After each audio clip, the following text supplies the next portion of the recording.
Guys এইখন হৈছে ইছৰোৰ বাছ মানে ইণ্ডিয়ান স্পেচ ৰিচাৰ্চ অৰ্গেনাইজেশ্যন হয়। হেল্ল' গাইজ, স্বাগতম জনাইছোঁ মোৰ অন্য এটা ভিডিঅ'লৈ। আৰু এই ভিডিঅ'টো আছিল 2024 চনৰ ইণ্ডিয়ান ইণ্টাৰনেশ্যনেল ছায়েন্স ফেষ্টিভেলৰ। আৰু এইখন ইয়াত আহিছে আমাৰ ইছৰোৰ বাছ। তো এই বাছখনৰ ভিতৰত কি আছে দেখাই আছোঁ আপোনালোকক। দেখিব পাইছে এখন ডাঙৰ বাছ লৈ আহিছে গাইজ ইয়াতে ইছৰোই। তো এইবিলাক দেখা পাইছে বহুত কিবা সজাই থোৱা আছে যিবিলাক ইছৰোই ইউজ কৰে। তো ইয়াৰ ভিতৰত আমি ধুনীয়াকৈ সোমাই গৈ আছোঁ এতিয়া। বাছখনৰ ভিতৰত কি আছে দেখাই আছোঁ। একদম কাটা বস্তু আছে, এইবিলাক মিছাইল হয় চাব পাৰে গাইজ, ৰকেট। এইবিলাক কিবা নাম আছে বাৰু, নামবিলাক মই বিশেষকৈ আপোনালোকক কৈ নাথাকোঁ এতিয়া। তো দেখা পাইছে ইয়াৰ ভিতৰৰ পৰিৱেশটো এনেকুৱা। এয়া দেখা পাইছে মজা একদম।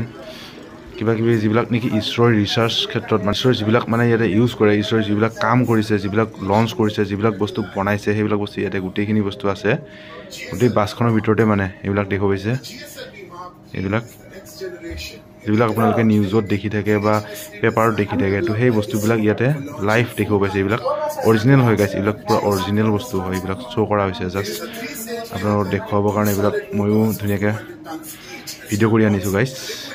দেখা পাইছে এইবিলাক। এইটো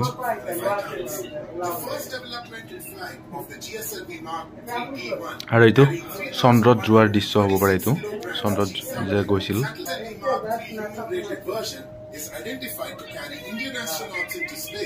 The recently approved satellites are positioned in the orbits which are 35,786 kilometers. Guys, ভিডিঅ'টো ইমানেই আছিল।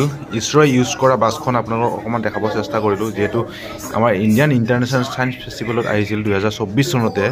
তো ইছৰোই যিখন বাছ ইউজ কৰে সেইখন অকণমান দেখাব চেষ্টা কৰিলোঁ। তো bye bye guys, bye bye.